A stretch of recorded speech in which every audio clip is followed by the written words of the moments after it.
Okay, so welcome back to the Unscripted, the battle over land. So this part two, and we had an interesting conversation about part one. I had to go a little bit to the ancient text, talking about the Bible.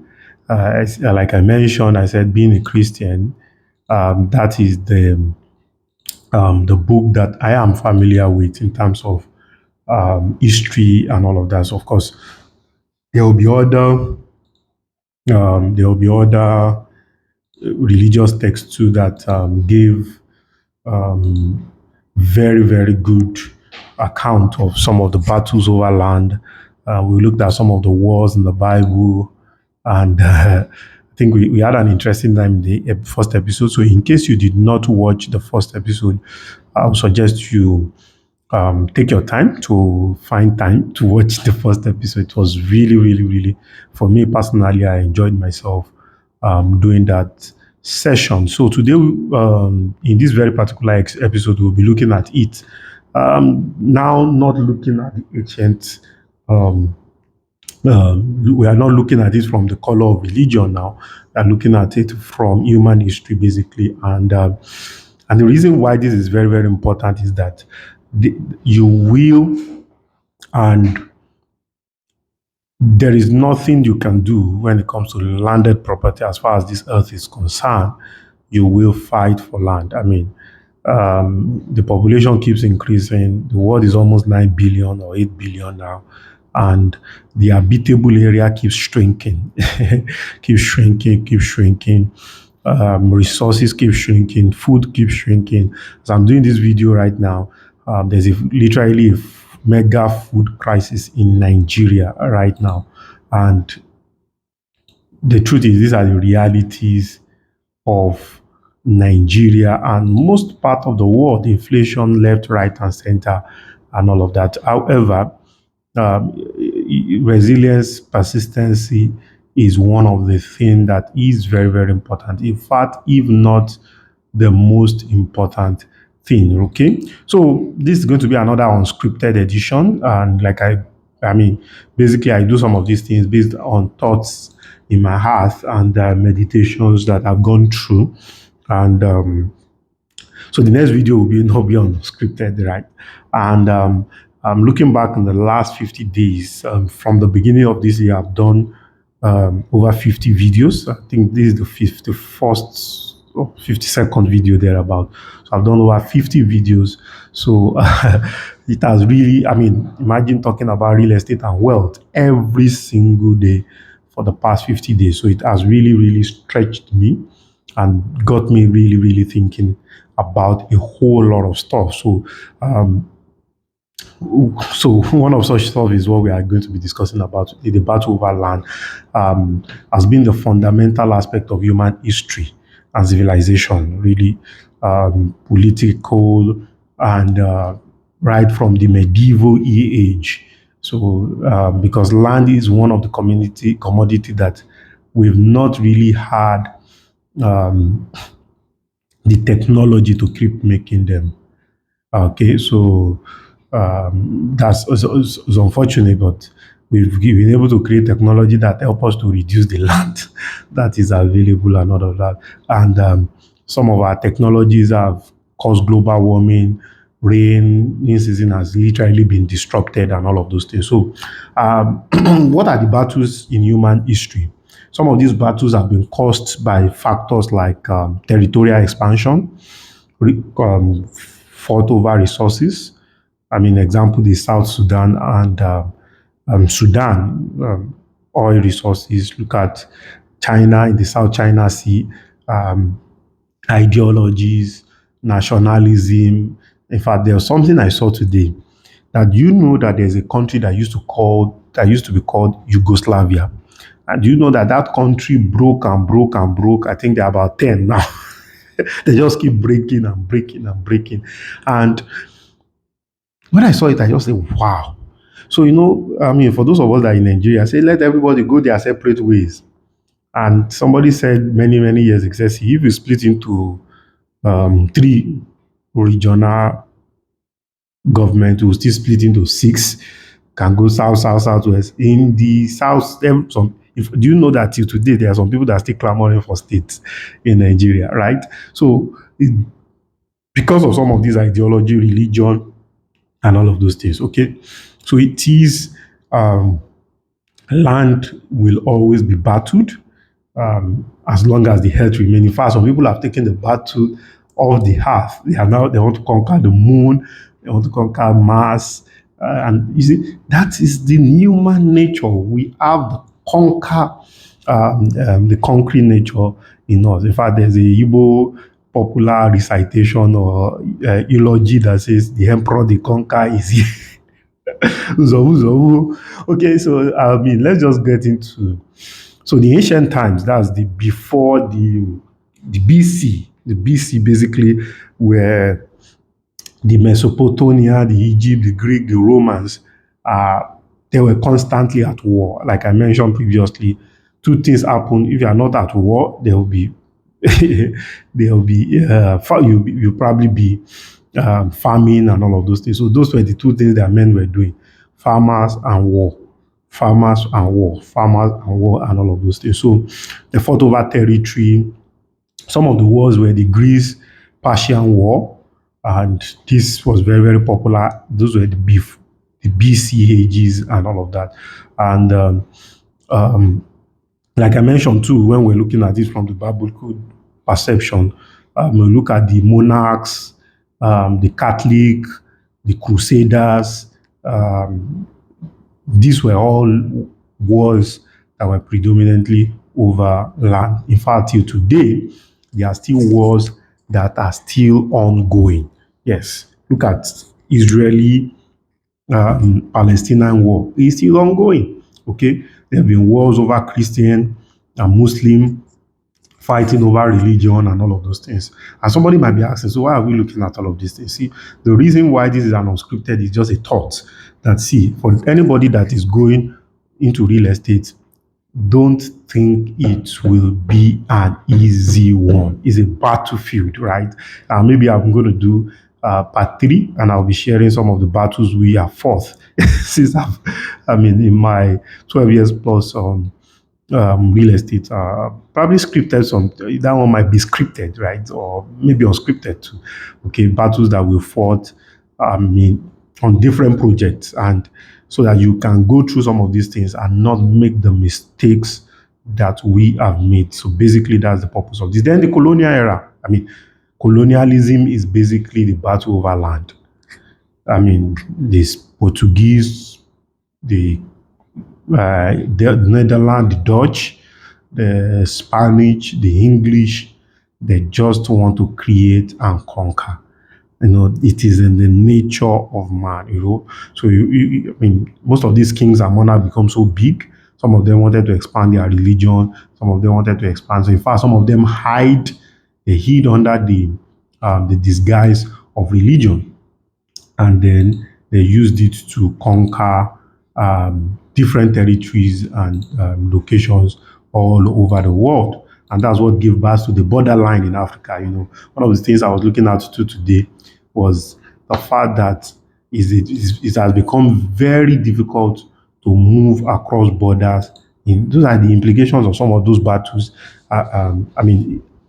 For me as a Nigerian, carrying a Nigerian passport, for instance, it will literally take me almost 40 visas to move all around Nigeria. Whereas somebody, maybe a Portuguese, for instance, or a Spanish guy carrying a Spanish passport to move around Europe, maybe needs 1 or 2 or 3 visas, right? And these are, most of the time, are even completely different people. But in Africa, we are almost the same, right? Tongues, language, but our culture, our people, our fundamentals are really the same thing, okay? So this conquest started in coming back to Africa. In fact, there were Europeans that were fighting. Look at Guinea, Congo, Guinea-Bissau, Namibia. There was a time Namibia, German and Portuguese and Belgium, they were fighting over Namibia. So these are wars that were brought about by the colonial era. There were battles that were fought on African soil over space that does not belong to them, right? And at the end of the day, they were able to devise other ways to conquer Africa, and they left. Until today, the boundaries that they drew are still dividing Africa till today. Okay, so then let's now go back to the World War. The World War II was basically borders, territories. Somebody just wake up one day and say that um, they want to they want to redraw the boundary of their country, giving lectures. Look at Russia-Ukraine war. The president of Russia was had an interview with Tucker Carlson of not too long ago, and was giving background examples, histories, and all of those things. And basically, it is the war over land and territories, right? So the war is still on. It's still ongoing. Look at Arab, Middle East, Cold War.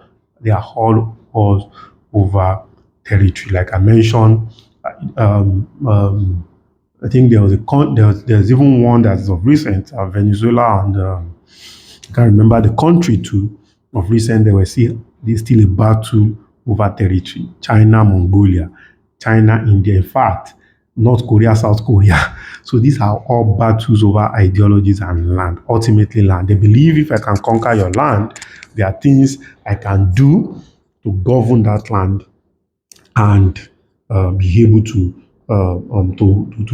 shape the ideology of that land. Look at Nigeria, for instance. Okay, Nigeria, the battle is still battled over land. All the crises and war and terrorism that we are facing right now, they are all battles over land and regional supremacy. Right?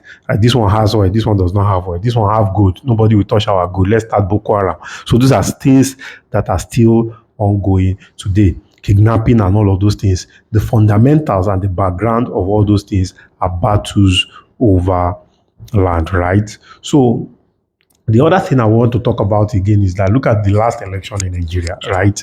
And there was a before we even go to the last election, there was a report. I think it was during El Rufai, was the FCT minister then. That was Obasanjo era. And according to the land registry in Abuja then, that 75% of land ownership allocation rather were ending up in the hands of the Igbos. So culturally, Igbos are people that are ingrained in purchase of land. It is in their culture. They take over out within Nigeria, in Lagos, outside Nigeria, all over the place. They just ingrained in buying and buying and buying and buying. It is in their culture. It is in their behavior. It is ingrained in their culture and behavior. And look at Lagos, Lekki, Ajah, all the Lekki Epe axis, the Lekki metropolitan axis are all dominated by the South and the Southeast people because it is ingrained in their culture, and it reflected in the last election, whereby somebody that is not even from Southwest, won a seat. Look at Festac.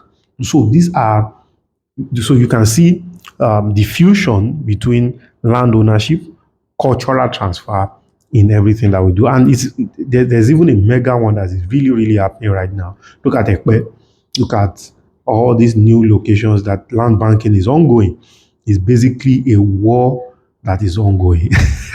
Somebody might be asking, which one is war? Yeah, it's a war that is ongoing. And it is good to see it as war and not just see it as land transaction. No, they are not land transaction. They are basically war that is ongoing. Okay, so basically, what is really happening in all these places that real estate places are selling off? Number one, resources. Land is a resources. They are selling it off. They are selling it off. I remember when Babadeboye got to camp, when where the redemption camp is along Lagos Abeokuta Expressway, Redeem camp. Remember too also when Bishop Oyedepo, Winners Chapel, Living Faith got to Ota. In fact, the place they bought used to be called the Forest of Witches and Witchzard. They took over, right? So, because these are expansion of territories and kingdom, both spiritual and physical, and it's a reflection of economic power. Look at if you enter some of these places, it is not what happened. What happened is not a reflection of what is happening in Nigeria because they created their own economy and life within that place. Okay, and the other thing is the, taking over of strategic important location. In every city and location, there are places that are strategically important. Government usually take over those places. Coastal area, river valley, mountain, harbors. These are areas that sometimes is even the military government and military facility are put in all these places because of the security of those locations. Okay, so these are realities of things that happened. Then, for purpose of sovereignty, I remember there was a time. I think it still happens. I mean, if you look at the United States of America, a lot of these guys wants to. I mean, Texas said they want to leave the union. California said they want to leave the union. Okay, so these are things that still happen today because they just felt that someone, the center is not holding them together for one reason or the other. Economic interest. So these are realities. Okay, countries are splitting. Imagine countries are splitting, right? Countries are even changing their names, changing their identity because all these things are tied to location and because of expansion too, right? Because of expansion. I mean, as we talk right now, there's a pending war that probably the time you are even watching this video, the war will have started between Taiwan and mainland China, right? Or maybe Chinese Taipei and mainland China, right? These are people, the same set of human beings.